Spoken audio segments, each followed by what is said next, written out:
კიდევ ერთხელ მოგესალმებით დღის ამბებს 10-ზე ლუკა ხაჩიძე გიყვებათ. დღის მთავარ გამოშვებაში თქვენ ნახავთ.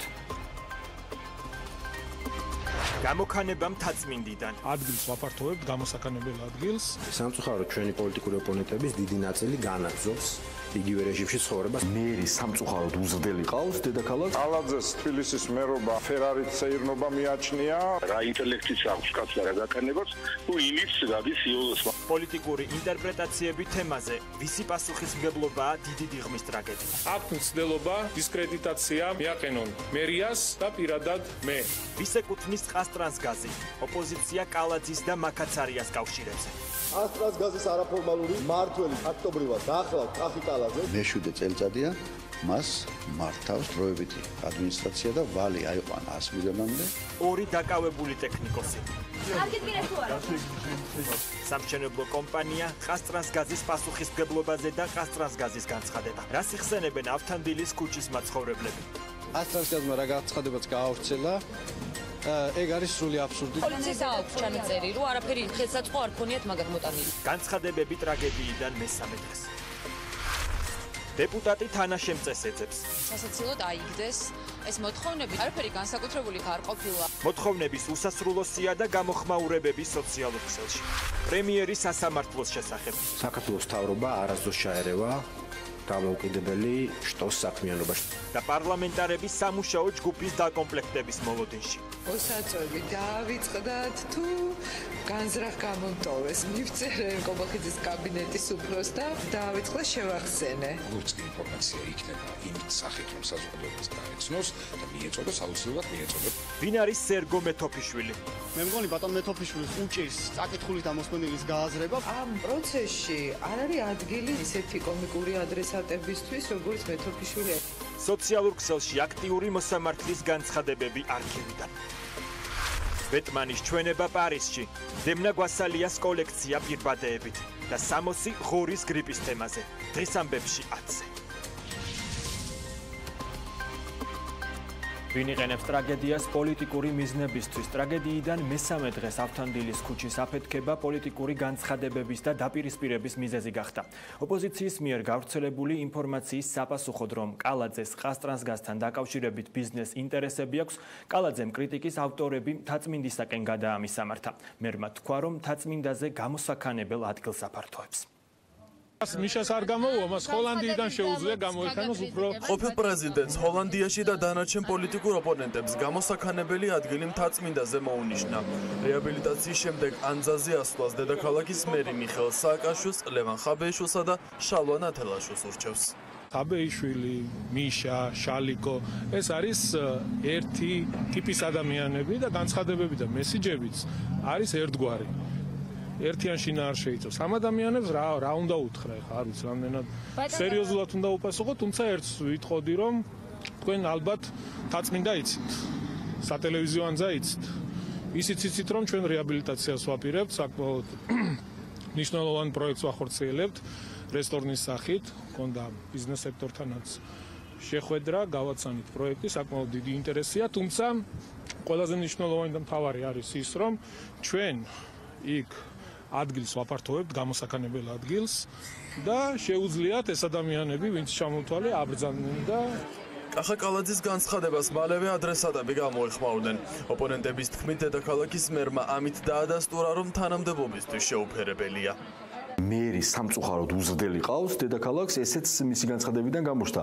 ის ლაპარაკობს იმ ლექსიკით, იმ ენით, რა ლექსიკის გაქანების ადამიანებს არის და წუხვარ თბილისელების გამო, რომ ასეთი მერი ყავს დედაქალაქს. კალაძის მიმართ და მისი ძილობის ასპექტში განსაკუთრებით არც ადრე ვიყავი მაღალი აზრის და ახლაც რამე ახალი ჩვენთვის არ მოხდა ახლა რა ინტელექტიც აქვს კაცს და რა გაკანებას, თუ იმით გადის იოლოს. ის იყენებს აი ამ ფრაზეოლოგიას ოპონენტებთან ურთიერთობაში, რის გამოც მე უხდი თბილისელებს ბოდიშს.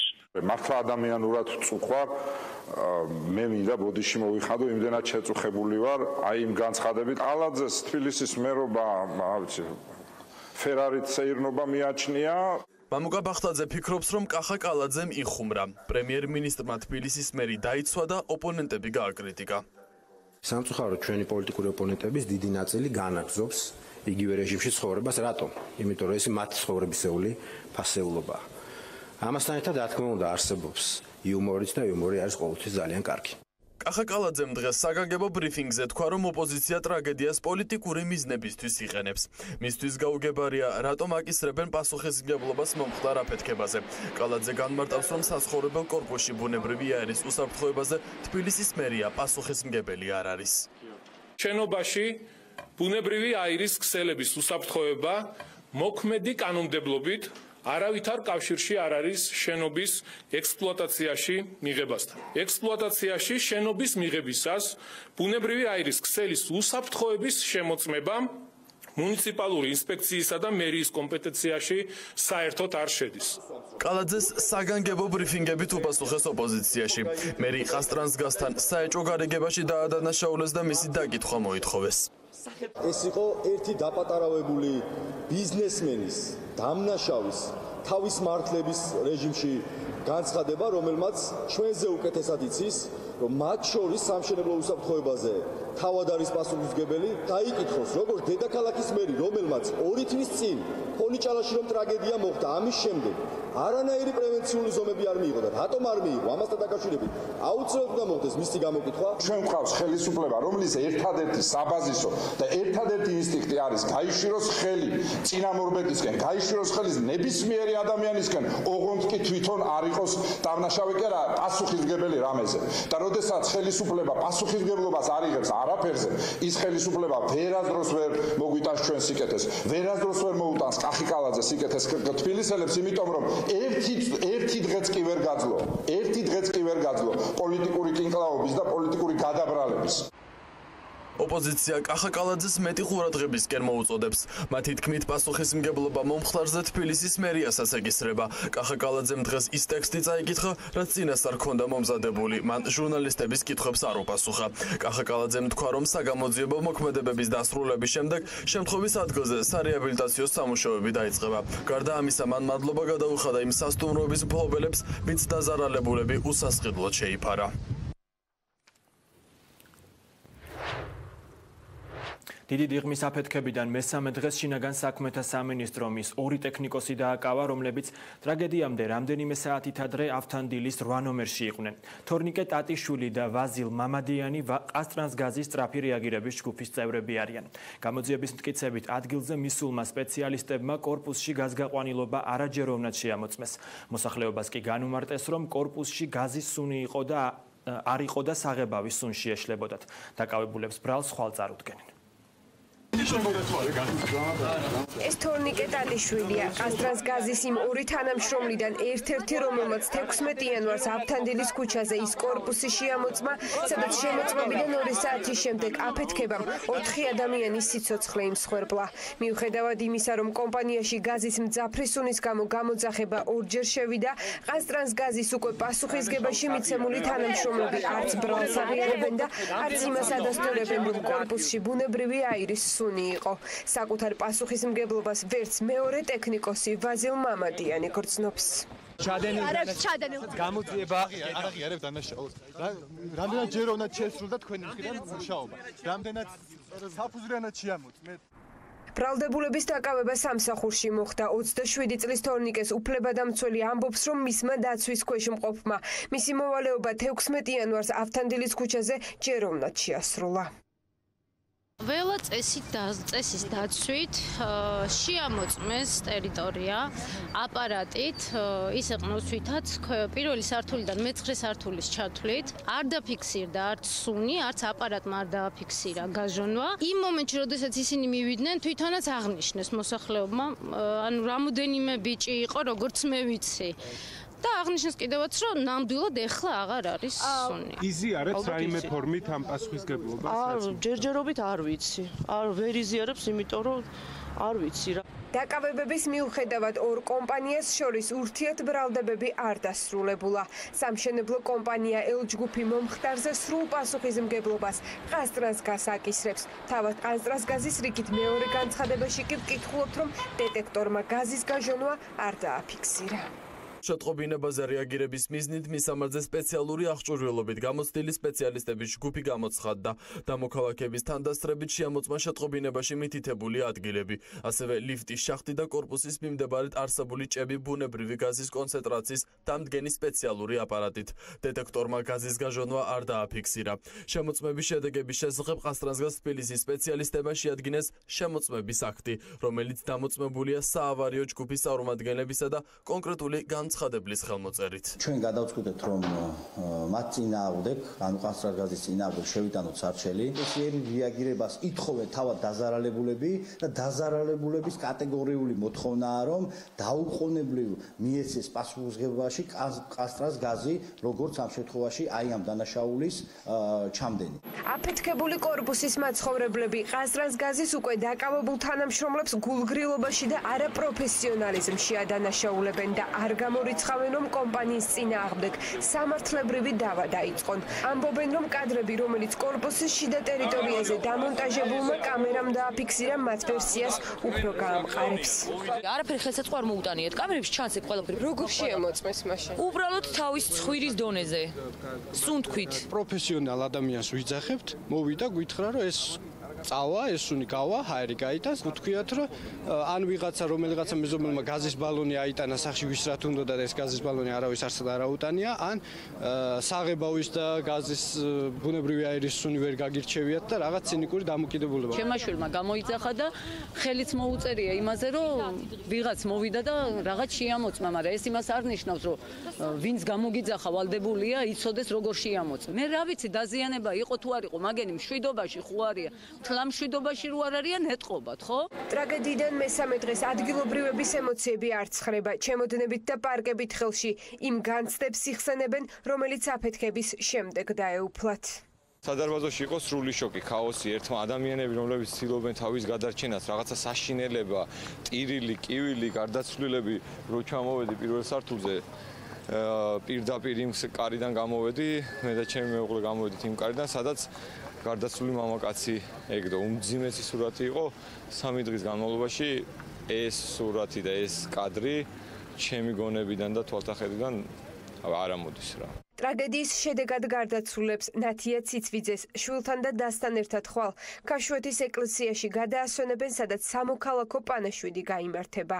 ლევან დვალაძეს კი ზეგ კუკიის სასაფლაოზე დაკრძალავენ. ვის ეკუთვნის ყაზტრანსგაზი? ოპოზიცია ამტკიცებს, რომ კომპანიის არაფორმალური მმართველი კახა კალაძეა. ფორმალურად კი მმართველ თანამდებობებზე კალაძის ნდობით აღჭურვილი და მისი ინტერესების გამტარებელი პირები ინიშნებიან. უფრო კონკრეტულად კი მაგალითისათვის ისინი ხვიჩა მაკაცარიას ასახელებენ. რა ბიზნესებს ფლობს ხვიჩა მაკაცარია და რას ამბობს დედაქალაქის მერი მასთან შესაძლო კავშირზე? დეტალების გარკვევას რუსუდან დუმბაძე შეეცადა. ყაზტრანსგაზ თბილისი საქართველოში 2009 წელს გამოჩნდა. 2018 წელს კომპანია $40 მილიონ ოფშორში რეგისტრირებულმა კომპანიამ შეპესე ვოლტბეიმ შეიძინა, რომელიც ქართულ საინვესტიციო ჯგუფ CBS-ს ეკუთვნის. CBS-ის დამფუძნებელი და 50%-იანი წილის მფლობელი ბიზნესმენი ხვიჩა მაკაცარიაა. მისი სახელი და გვარი არაერთი მსხვილი ბიზნეს კომპანიის მფლობელებს შორის ფიგურირებს. მას ყველა ხელისუფლების კარის ბიზნესმენად მოიხსენიებდა როგორც წინა, ისე ამჟამინდელი მმართველობის პერიოდში. მაკაცარიას ბიზნეს ინდუსტრია გაზეთმა ბანკები და ფინანსებმა შეისწავლა. შეეხება ხვიჩა მაკაცარიას, ის არის ქვეყანაში ერთ-ერთი ყველაზე გავლენიანი ბიზნესმენი, რომელსაც აქვს საკუთარი კომპანია CBS ჯგუფი, რომელიც აერთიანებს სხვადასხვა მიმართულებით და სხვადასხვა სფეროში არსებულ კომპანიებს.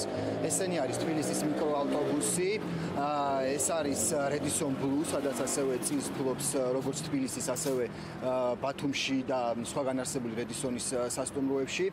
მას აქვს წილი კავკასიის ონლაინში, ოღონდ ამ შემთხვევაში გულისხმობს საბითუმო ინტერნეტს, სადაც ხდება საბითუმო ინტერნეტის გაყიდვა. როგორც ცნობილია, ყაზტრანსგაზ თბილისი, რომლის ფლობელიც დარეგისტრირებულია მარშალის კუნძულებზე, რეალურად ვოლტბეი არის კომპანია და შემავალი არის ასევე CBS ჯგუფში, ანუ რეალურად ესეც CBS ჯგუფის კომპანია Beeline, სადაც ასევე წილს ფლობს. მოკლედ, საკმაოდ მრავალია ჩამონათვალი იმ კომპანიების, სადაც წილს ფლობს ხვიჩა მაკაცარია. ყაზტრანსგაზის მფლობელ მაქაცარიას პოლიტიკურ წრეებში თბილისის მერის კახი კალაძის ბიზნეს პარტნიორად მოიხსენიებენ.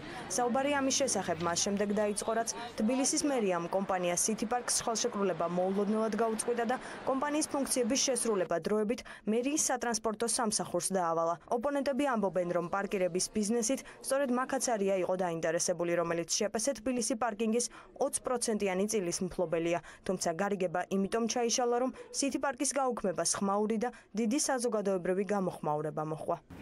და მართლაც აღმოჩნდა საბოლოო ჯამში, ჯერ როგორც გითხარით, ეს დასრულებული არ არის. ხვიჩა მაკაცარია ყაზტრანსგაზის უკან და მფლობელად, მაშინ თბილისელებმა უნდა იცოდეთ, რომ ეს კომპანია იქნება კალაძის საკუთრებაში. იმიტომ რომ ეს ორი ადამიანი არის პარტნიორი ძალიან ბევრ ბიზნესში. აქედან გამომდინარე, ჩვენ უნდა გქონდეს 10 ყური და 10 თვალი. თუ ჩვენ გვინდა სერვისის გაუმჯობესება სჭირდება რეალური მართლა ინვესტორი, რომელიც მოემსახურება თბილისელებს და არა გაღლიტავს თბილისელებს. მაკაცარიამ უნდა შეიძინოსო. ვერ გეტყვით, თქვენ ჩემზე უკეთესად იცით ვინ შეიძინა, ყაზტრანსგაზს. თქვენი მეგობარია ხუთი. არა, ჩემი. 2009 წელს თქვენ გინდოდათ რომ შეგეძინათ ყაზტრანსგაზის წილი? ყველიას 2006-2007 წლებში ჩვენ ჯგუფს ჰქონდა ინტერესი, როდესაც ბიზნეს საქმიანობით ვიყავი დაინტერესებული, თუმცა როდესაც სააკაშვილმა გაიგო ეს ინფორმაცია, მაშინ მას სპეცმართველი შეუშვა ყაზტრანსგაზში და გააუბედურა კომპანია. გაზგამანაწილებელ კომპანია ყაზტრანსგაზ თბილისს ყავს მფლობელები, თუმცა ისინი მმართველობით რგოლში არ არიან. კომპანია დროებით მართვაშია და არ გააჩნია სტრატეგიული გეგმა. ხვიჩა მაკაცარიამ ყაზტრანსგაზ თბილისი ყაზახური კომპანიისგან 40 მილიონად შეიძინა. კომპანიიდან ყაზახი ინვესტორების გასვლას წინ უძღოდა საქართველოსა და ყაზახეთს შორის საარბიტრაჟო დავის მორიგებით დასრულება. ყაზტრანსგაზ თბილისის ხელისუფლებასთან გარიგებაზე საუბრობენ ყოფილი ხელისუფლები. ნაციონალური მოძრაობისთვის გაუგებარია, რატომ დაიფარა საქართველოს ბიუჯეტიდან კომპანიის დავალიანება, რომელიც 93 მილიონ დოლარში ადგენდა. როცა არ არის მოგება ყაზტრანსგაზი, რომელმაც 80 მილიონის თანხა არ გადაიხადა გაზის შეძენის გამო და შემდეგ ეს ვალი აიღო ბიუჯეტმა თავის თავზე. 9 წლის განმავლობაში იყო დროებითი მმართველის ხელში. ნაცვლად იმისა, რომ ვალი გასრულებული იყო და კომპანია დაებრუნებინათ უკან ყაზტრანსგაზისათვის, ძარცვეს ეს კომპანია და უკვე მე-7 წელიწადია მას მართავს დროებითი ადმინისტრაცია და ვალი აიყვანა 100 მილიონამდე და ბიუჯეტში შესატანი ფული ჩამოაწერა საქართველოს მთავრობამ. მრავალ 100 მილიონიანი ქონება ხელში ჩაიგდო ხელისუფლების, ასე ვთქვათ, ბიზნესმა. აი ეს რეალობა, ბიუჯეტს 100 მილიონი აზარალეს და ფაქტობრივად ოფშორულ კომპანიაში დამალული რაღაცების საკუთრებაა და არავინ არ იცის ხვალ შეიძლება თბილისის გაზის სისტემა გაიყიდოს გაზპრომს და ამის სურვილი დიდი ხანია აქვს რუსეთს და ყაზახებისგან სწორედ მათ უნდა თბილისის საერთო თბილგაზის შესყიდვა. ასე ვთქვათ, ვალის ჩამოწერის ასე ვთქვათ, სტანდარტული მაგალითი მინდა შეგახსენოთ, რომ საერთაშორისო არბიტრაჟში იყო დავა, რომლის მიხედვითაც ჩვენს ბიუჯეტს შეიძლება დაკისრებოდა 190 მილიონი დოლარის გადახდა ყაზახური კომპანიის სასარგებლოდ. თქვენ თვითონ წარმოიდგინეთ, რამხელა თანხაზე იყო საუბარი. კონკრეტულ დეტალებზე ამ შეთანხმების ფინანსის სამინისტრო მთავრობის სხდომის შემდეგ გააკეთებს კონკრეტულ კომენტარს. კომპანია ყაზტრანსგაზ დიღომში მომხდარ აფეთქებაში დებენ ბრალს და ამბობენ, რომ თანამშრომელთა დაუდევრობამ ადამიანების სიცოცხლე იმსხვერპლა. ხელისუფლების ოპონენტები ფიქრობენ, რომ გაზგამანაწილებელ კომპანიას საგამოძიებო ორგანოები პასუხისგებაში არ მისცემენ, რადგან მის უკან ხელისუფლების ინტერესები დგას. თავდაპირველის ინფორმაციით, სასამართლოს რეფორმირების სამუშაო ჯგუფში ვანო ზარდიაშვილი და ეკა ბესელია არ იქნებიან. სხვა დეპუტატებმა უკვე მიიღეს მოსაწვევები მეილზე, თუმცა ასეთი შინაარსის წერილი ეკა ბესელიას არ მიუღია. გამორჩა თუ განზრახ დატოვეს ჯგუფს მიღმა. იურიდიული კომიტეტის ყოფილი თავმჯდომარე ამბობს, რომ შესაძლოა გაბრაზებულმა პარლამენტის თავმჯდომარემ მას მოსაწვევი განზრახ არ გაუგზავნა. არც ეკა ბესელია და არც ვანო ზარდიაშვილი. პარლამენტის თავმჯდომარე მოსამართლეთა შესარჩევ კრიტერიუმებზე მსჯელობას ხმაურიანი დაპირისპირების მონაწილეების გარეშე აპირებს. ირაკლი კობახიძემ სამუშაო ჯგუფის წევრებს წერილობითი ფორმით ჯერ კიდევ გასულ კვირას მიმართა, რომ სასამართლო სისტემასთან დაკავშირებით საკუთარი ხედვა სამუშაო ჯგუფს წარუდგინონ. შემადგენლობაში ვეღარ მოხვდა ვანო ზარდიაშვილი, რომელიც ეკა ბესელიასთან ერთად აქამდე ჯგუფის წევრიც იყო და მუშაობაშიც მონაწილეობდა. ზარდიაშვილმა ამ თემაზე კომენტარის გაკეთება არის სურვა, ის დღესაც პარლამენტში გამოჩენილა. კომენტარი მხოლოდ მისმა თანამოაზრეებმა გააკეთეს. უნდა იყოს თუ არა ზარდიაშვილი. მე მეტ კომენტარს არ გავაკეთებ. მე მეტ ინფორმაცია ამ თემაზე არ მაქვს, როგორც კი ინფორმაცია იქნება იმ სახით, რომ საზოგადოებას გაეცნოს და მიეწოდოს, აუცილებლად მიეწოდება მას. სია ჩამოყალიბებულია ბატონობით, ვინც დაესწრება ამ შეხვედრებს. მეტ ინფორმაციას ვერ მოგაწვდით. ვერ დაგიდასტურებთ ვერანაირი სახის ინფორმაციას, ვინაიდან მე არ ვიცი, ვის მიუვიდა იმეილით მოწვევა აღნიშნულ ფორმატში დასწრების შესახებ, ასე რომ ამის შესახებ პარლამენტის თავმჯდომარე უწევს ამ ჯგუფს ზოგადად კოორდინაციას, ალბათ პარლამენტის თავმჯდომარე შეგიძლიათ კითხოთ ეს საკითხი. ასე რომ მე ვერ დაგიდასტურებთ ამის. თქვენ პირადად მიიღეთ? მე მომივიდა იმეილი, რომ სამუშაო ჯგუფის შეხვედრასთან დაკავშირებით შედგება შეხვედრა. მართლგუნდში ირწმუნებიან, რომ მხოლოდ პარლამენტის თავმჯდომარემ იცის, რა კრიტერიუმებით შეარჩია სამუშაო ჯგუფის წევრები და შეიცვლება თუ არა შემადგენლობა. მათ თავი არიდეს პასუხს კითხვაზე, შედგა თუ არა შეთანხმება ზარდიაშვილთან, რომ სამუშაო ჯგუფში არც თავად და არც ბესელია შევიდოდა. ჯერჯერობით სამუშაო ჯგუფის შემადგენლობა არ არის განსაზღვრული, შესაბამისად რომელიმე შესაძლო წევრის შესახებ კომენტარის გაკეთება ამ მომენტში ფიქრობ, რომ უსაფუძველოა. როგორც გითხარით, ამასთან დაკავშირებით უკვე სათანადო ინფორმაციას საზოგადოებას მიაწვდის პარლამენტის თავმჯდომარე. მოსაწვევის გარეშე დარჩენილი ეკა ბესელიაგი პარლამენტის თავმჯდომარეს დისკრიმინაციაში ადანაშაულებს და განმარტებას ითხოვს. იურიდიულ საკითხთა კომიტეტის ყოფილი თავმჯდომარისთვის უინტერესოა, მიიღებს თუ არა ვანო ზარდიაშვილი ჯგუფის მუშაობაში მონაწილეობას. შული ამ ჭკვიცონი არ არის ადამიანი ხა და თქვენ თუ დააყენებთ ესე. მე არ ვაყენებ თავს ერთ სიბრტყეში, მე მგონია რომ სწორი იყოს. ამდენი კითხვაც არ ღირს ამაზე. ამდენი კითხვის დროს დასმაც არ ღირს ამ თემაზე. მე მგონი ძალიან ნათელია და მარტივია საკითხი. ეს არის ჯგუფი, რომელიც მე შევქმენი, ხო? 2017 წელს ჩემი შექმნილი ჯგუფია, მე მივყვებოდი ამ პროცესს. ამ ფორმატში მე გავაგზავნებ მუშაობას, გამორჩათ, ან გამოტოვეს, ხო შეგნებულად ჩემი გვარი შევახსენე. მე როგორ გონია გამორჩათ? მგონი გამოტოვეს, იმიტომ რომ შეიძლება ეს რაღაცა გაბრაზებული პოზიცია, მაგრამ არ არის სწორი. მინდა ღიმილით უთხრა, რომ არ შეიძლება ასე მოქცევა, პარლამენტია, დეპუტატები ვართ, ხალხის წარმომადგენლები ვართ, ასე არ შეიძლება. ბესელიას პოსტიდან წასვლის შემდეგ არ არის გამორიცხული საპარლამენტო უმრავლესობაში კიდევ ერთი ცვლილება განხორციელდეს. გავრცელებული ინფორმაციით შესაძლოა არჩილ თალაკვაძე მამუკა მდინარაძემ ჩაანაცვლოს. ოცნებაში ამ ინფორმაციას არ ადასტურებენ. არის რაღაცები ლაპარაკები, მე მგონია რომ მას რაიმე საფუძველი ქონდეს და თუ არ ავყვებით უმჯობესია, ვინაიდან ისედაც არის საკითხები, რომელზეც შეიძლება საკმაოდ ისეთი ჩაღრმავებული და მწვავე მსჯელობა იყოს. ქართულ ოცნებაში მომხდარი დაპირისპირების შემდეგ ვანო ზარდიაშვილი მედიასთან მხოლოდ ერთხელ გამოჩნდა და თქვა, რომ პროცესებს ჯერ მხოლოდ დაკვირდება. რა დაასკვნა ახლო მომავალში გამოჩნდება. სამუშაო ჯგუფის შეხვედრა კი სავარაუდოდ მომავალ კვირას გაიმართება, მას შემდეგ, რაც პარლამენტის თავმჯდომარე საქართველოში დაბრუნდება. მოსამართლე დეპუტატებს ნიღბის ჩამოხსნაში ადანაშაულებს დეპუტატები კი მას მანტიის გახდაში. თუ ადრე მოსამართლე სერგო მეთოფიშვილი მესამე სექტორისა და კოლეგა საბჭოს არამოსამართლე წევრების მიმართ საკუთარ დამოკიდებულებას მხოლოდ კვირაში ერთხელ საბჭოს ორშაბათის სხდომებზე აჟღერებდა, ახლა ის სოციალურ ქსელში სტატუს დღეში რამდენჯერ მეწერს და აკრიტიკებს ყველას, ვისაც კრიტერიუმების გარეშე შედგენილი მოსამართლეთა 10-კაციანი სია არ მოსწონს. ყველანაირად შევეცდები და მაქსიმუმს გავაკეთებ, რომ თითოეული მისი მათი ინტერესი იყოს დაცული. მოსამართლე სერგო მეთოფიშვილმა, რომლის კანდიდატურა საბჭოს წევრობაზე მაშინდელმა საბჭოს მდივანმა ლევან მურუსიძემ წარადგინა, პირობა დადო, რომ მოსამართლეების ინტერესებს დაიცავდა. მაშინ მან მეთოდები არ დააკონკრეტა, თუმცა საბჭოს სხდომებზე გამოჩნდა, რომ კოლეგების დაცვის ერთ-ერთ მექანიზმად მას კრიტიკის ავტორებზე თავდასხმა წარმოუდგენია. პრობლემები შიგნით ძალიან ბევრია.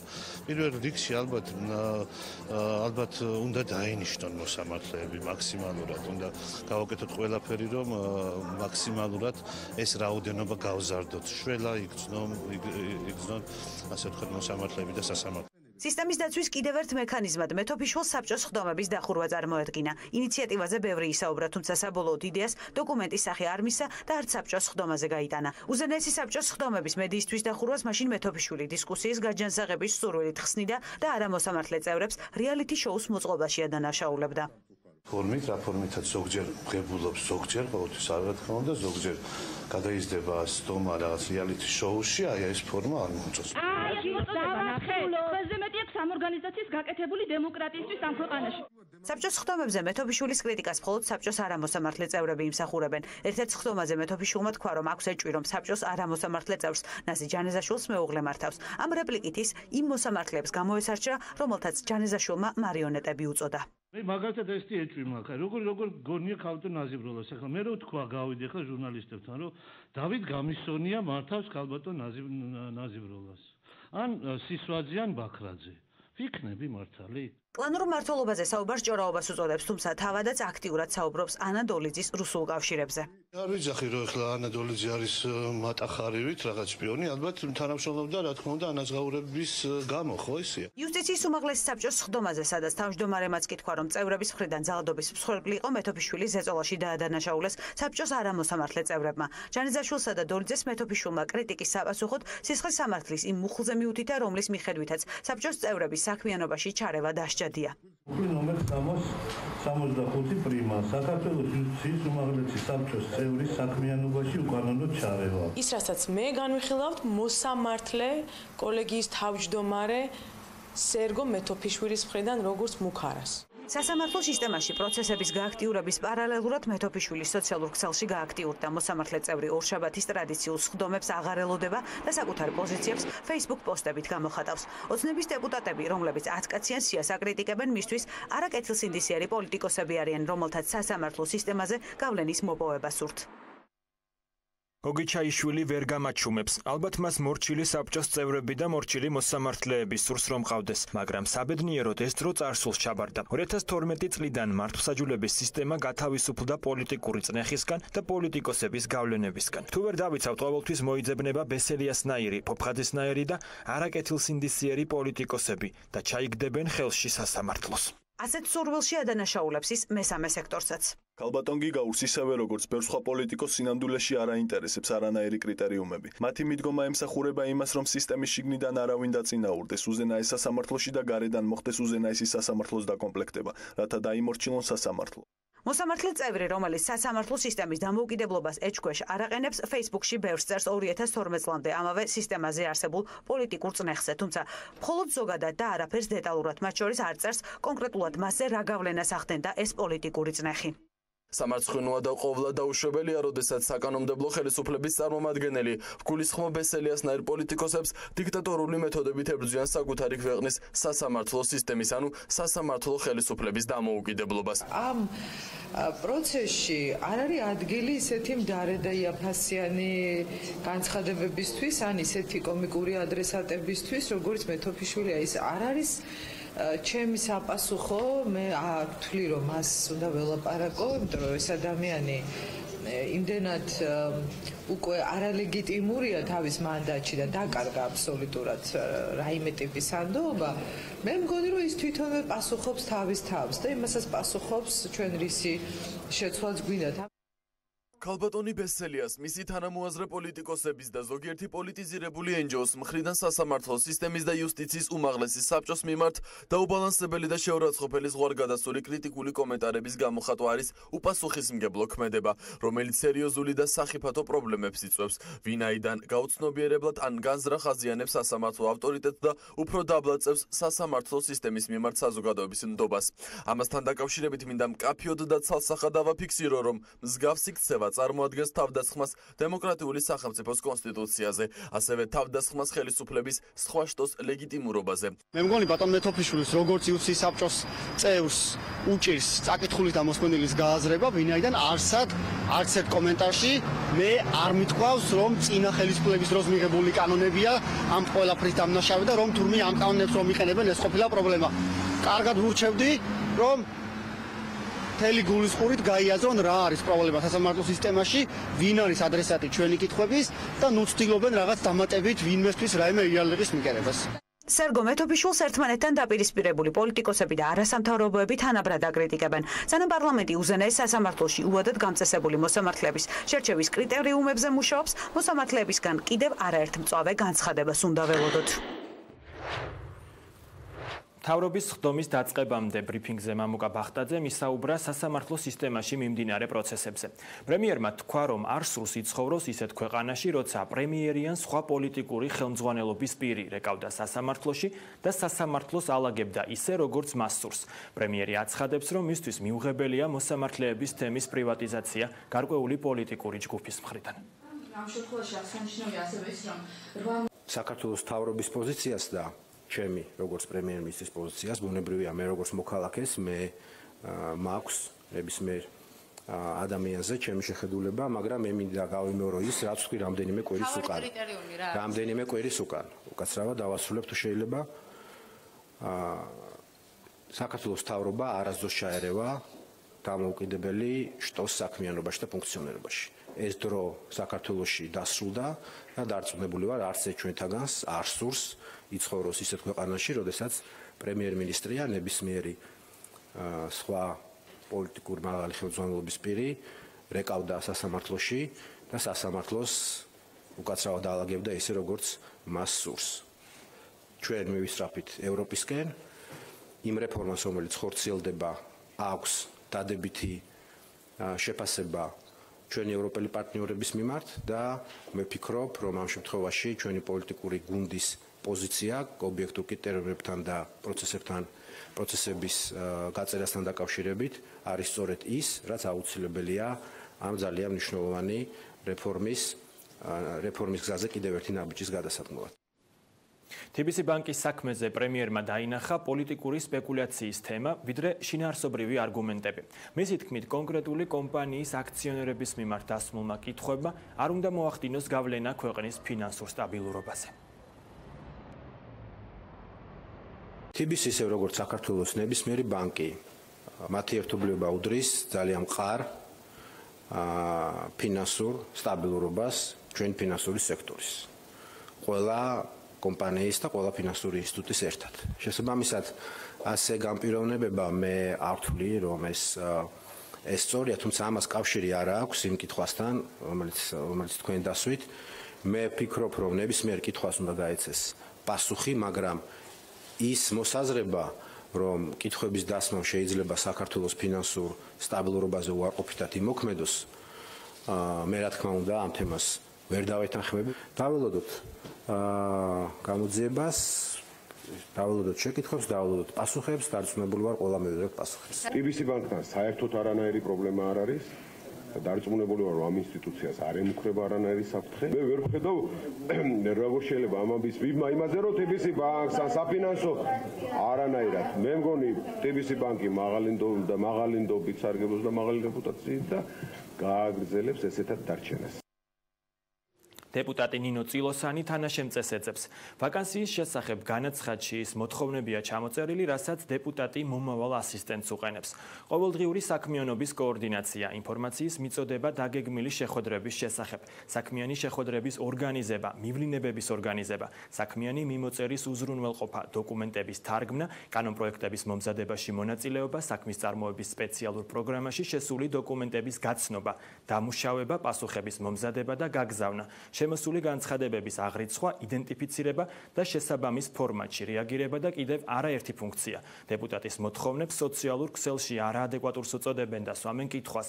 მაშინ რა ფუნქცია უნდა შეასრულოს თავად დეპუტატმა? ნინო წილოსანმა კრიტიკოსებს ტევ პირველის კამერასთან უპასუხა. ჰიუმორის გრძნობით ვუყურებდი ჩემს ვაკანსიასთან დაკავშირებით გაკეთებულ გამოხმაურებებს. ოღონდ მოგვიანებით მივხვდი, რომ საქმე რეალურად უფრო რთულად არის. ის ადამიანები, რომლებსაც ჩვენ და სამწუხაროდ შეიძლება არ მიეცათ შესაძლებლობა, რომ თუნდაც მიიღოთ უმაღლესი განათლება, ან იცოდნენ ინგლისური ენა, ან ფლობდნენ საოფისე პროგრამებს, არათუ ვერ აცნობიერებენ, რომ ნებისმიერ სამსახურში მეტნაკლებად მოსახვედრად, ან მით უმეტეს საჯარო სამსახურში და პარლამენტში მუშაობისთვის თუნდაც აუცილებელი პირობაა, რომ უმაღლესი განათლება ქონდეს, ფლობდეს ინგლისურ ენას და იცოდეს საოფისე პროგრამები, რაც ზუსტად ეს მოთხოვნები მქონდა ჩვენს ვაკანსიაში და ეს ადამიანები არათუ აცნობიერებენ ამ პრობლემას, იმიტომ რომ შემდეგ უფრო მეტი გააკეთონ იმისთვის, რომ აიმაღლონ კვალიფიკაცია ან რაღაც უფრო მეტი განათლება მიიღონ, არამედ საკმაოდ სასაცილოდ აიგდეს ეს მოთხოვნები და მე მინდა გითხრათ, რომ არაფერი განსაკუთრებული არ ყოფილა უმაღლესი განათლებით და ამ უნარების მქონე ადამიანები მუშაობენ პარლამენტში და ეს თუ ვინმესთვის უცხოა და ახალია, მე მინდა მათ ვახარო, რომ ესეთი ადამიანები მუშაობენ პარლამენტის აპარატში. პარტია ქართული ოცნება შესაძლოა 199,170 ლარით დაჯარიმდეს. მიზეზი პრეზიდენტის დამოუკიდებელი კანდიდატის სალომე ზურაბიშვილის სასარგებლოდ სოციალურ ქსელ Facebook-ში განთავსებული სააგიტაციო პოსტებია. დაჯარიმების შუამდგომლობით სასამართლოს სახელმწიფო აუდიტის სამსახურმა მიმართა. ამავე უწყების ცნობით პარტია ქართული ოცნება დემოკრატიული საქართველოს თავმჯდომარის ბიძინა ივანიშვილის საარჩევნო ხმოვანი შეტყობინების გავრცელებაზე 132,000 ლარი დაიხარჯა. ბილბორდების არა ძალადობას განთავსებაში აუდიტის სამსახურმა დარღვევა ვერ აღმოაჩინა. მოძრაობა არა ნაციზმს და მოძრაობა მე ვიცავ თავისუფლებას აქტივობები კი სალომე ზურაბიშვილის მიმართ უკანონო შემოწირულობად არ შეფასდა. კერძოდ მოძრაობა არა ნაციზმის მიერ დაქირავებულ ოფისთან დაკავშირებით გამოიკითხა ორგანიზაციის ხელმძღვანელი ნანა კაკაბაძე და კიდევ 7 პირი. ხარჯი 8,160 ლარის ოდენობით ჩაითვალა სალომე ზურაბიშვილის სასარგებლო შემოწირულობად, რის საფუძველზე შედგა ადმინისტრაციული სამართალდარღვევის ოქმი. რაც შეეხება შემოსავალს, საარჩევნო პერიოდში საპრეზიდენტო კანდიდატებმა 25 მილიონ ლარზე მეტი შემოსავალი მიიღეს.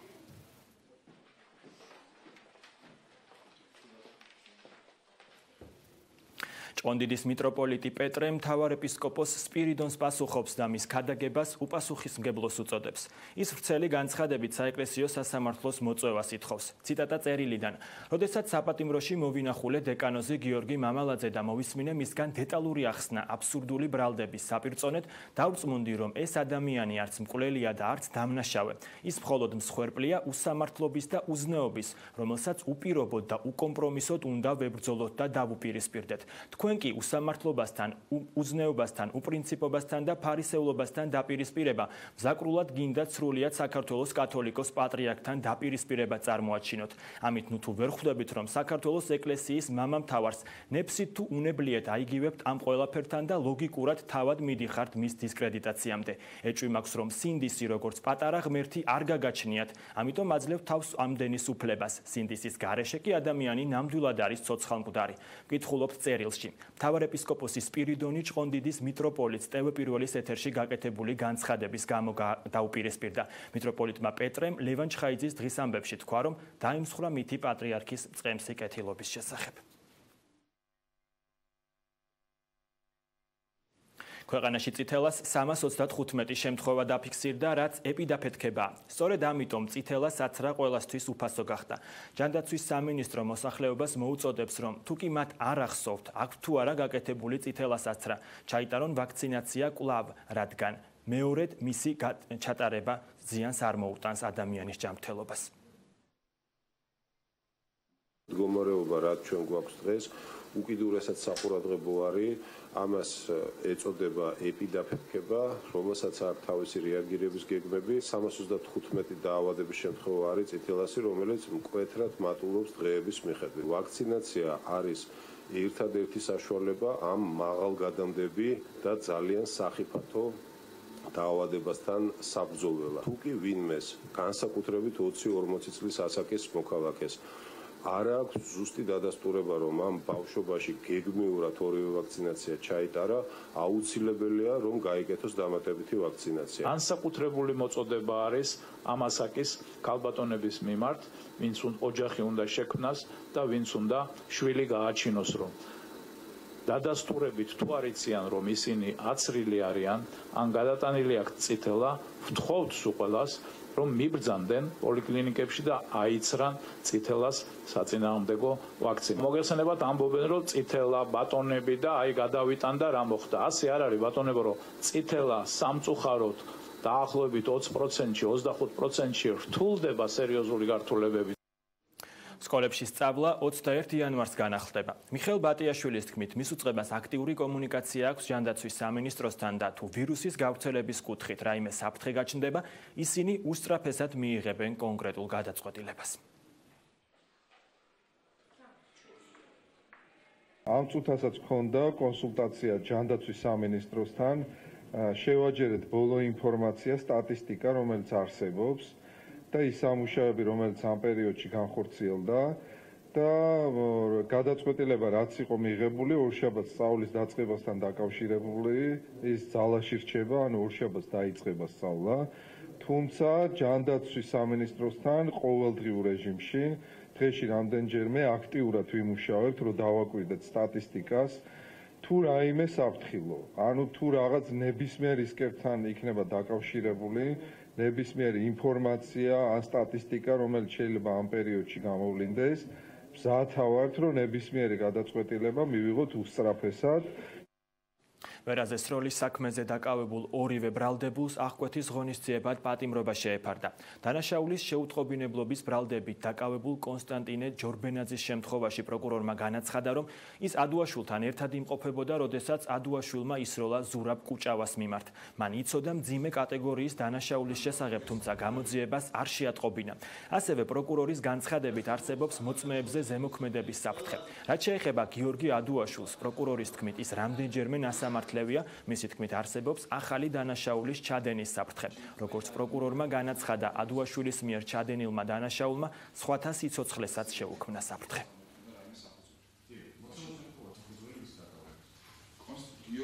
ყირგიზეთში ბევრი აკრიტიკებს ძალაში შესულ ახალ კანონს, რომელიც გადაფურთხებას კრძალავს. ეს აკრძალვა ძალაში ახალი წლიდან შევიდა. ახალ კანონს პროტესტით შეხვდნენ სოცქსელებში. ნახეთ რადიო თავისუფლების სიუჟეტი. ყირგიზეთის თეთრსახთან სამოქალაქო დაუმორჩილებლობის ეს აქტი ამკაც შეიძლება $80 დაუჯდეს. ესაა ყოფილი და დღევანდელი ბიუროკრატებისთვის, რომლებიც ქვეყანას ძარცვავენ და ვალებში ჩააგდეს ის, ასევე იმ ლიდერებისთვის, რომლებიც არაფრის მაქნისები არ არიან. ეს ყირგიზეთში საშუალო თვიური ხელფასის დაახლოებით 1/3-ია. აგერაა 5500 სომი. მოდით აიღეთ ეს ჯარიმა. დიდი ხანია მინდა სახეში შევაფურთხო ამ მოლაყბეებს, რომლებსაც ლაპარაკის მეტი არაფერი შეუძლიათ. გადაფურთხების აკრძალვა ახალი წლიდან ძალაში შევიდა. ახალ კანონს პროტესტის შეხვდნენ სოცქსელებში.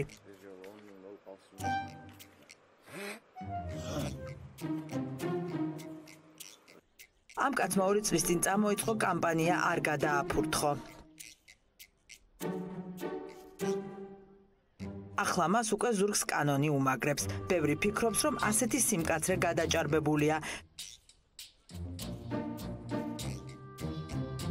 გადაფურთხების აკრძალვა? რა ჩანთაში ვატაროთ თან?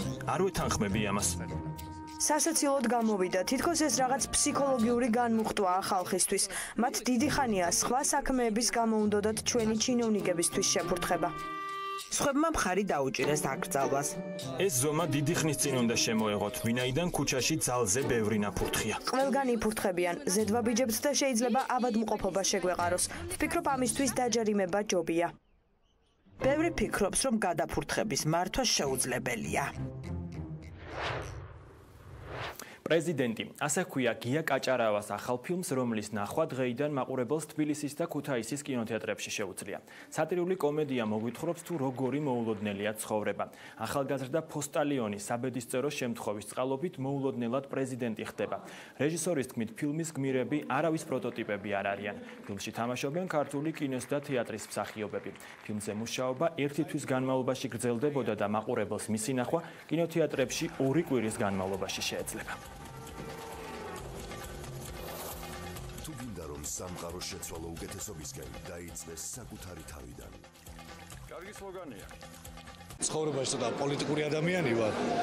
ეს ჩემი პროტესტები, რომელიც გამაჩნია პოლიტიკის მიმართ და პოლიტიკოსების მიმართ ძალიან დამეხმარა ამ პერსონაჟის ასე ვთქვათ შექმნაში და როლის გაკეთებაში.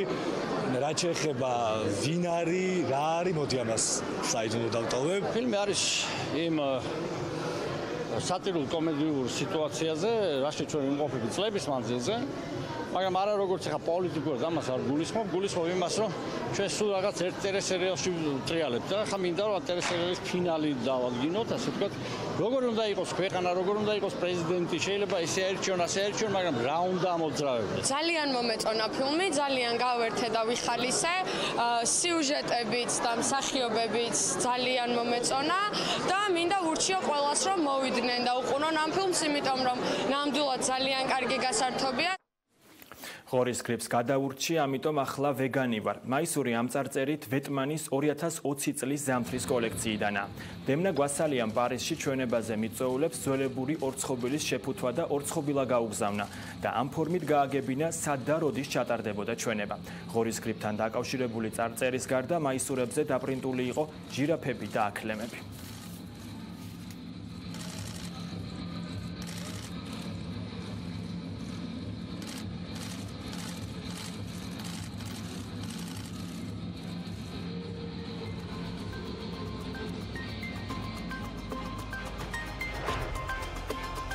საინფორმაციო გამოშვება ამით დასრულებულია. მე ხვალამდე გემშვიდობებით. ნახვამდის.